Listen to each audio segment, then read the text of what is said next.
Israel has just struck deep into Yemen and the fallout is really deadly.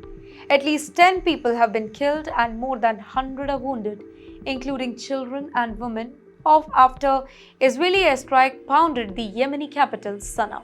The images are rolling now. Fireball lighting up the night sky, plumes of smoke rising above a city already devastated by years of war. But why Israel is bombing Yemen, almost 1,800 kilometers away from Tel Aviv? Well, the answer lies with the Houthis.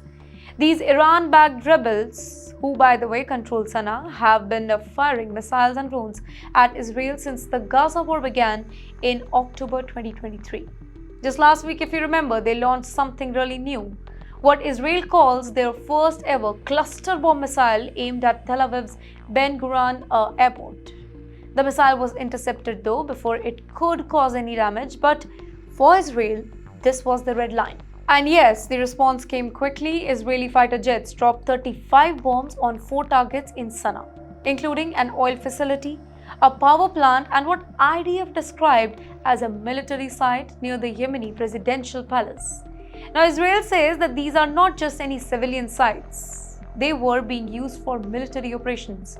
The Houthis deny this, insisting that Israel was kind of deliberately hitting their infrastructure, cutting off their electricity and fuel to civilians. But yes, this is not an isolated case here. In fact, this was Israel's 15th strike on Yemen since last year. The Houthis, for their part, have launched over 70 ballistic missiles and at least 23 drones at Israel since mid-March alone. Some have even intercepted, some have fallen short. But do you know, one missile last year even managed to hit Tel Aviv, killing a civilian and injuring several others. And yes, let's not forget here who the Houthis really are. Their slogan literally calls for death to America, death to Israel, and a curse on the Jewish.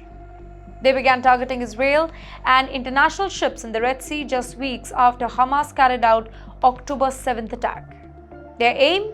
To show solidarity with Hamas and to prove that they are part of their so-called axis of resistance that is backed by Iran. But there is another layer here. The United States is also directly involved here. Alongside Israel, a US-led coalition have been carrying out strikes on Houthi positions, trying to protect international shipping lanes in the Red Sea. This isn't just about Gaza or Israel anymore. This is about global trade too.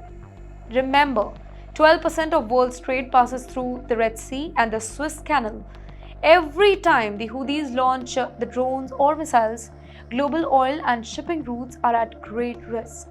But yes, earlier this year too, the Trump administration tried to cut a deal with the Houthis, stop attacking shipping lanes, and Israel will pause the airstrike. But the rebels played it very smart. They agreed to protect cargo ships, but they made it very, very clear that attacks on Israeli-linked targets will actually continue. In other words, the Houthis won't stop fighting Israel.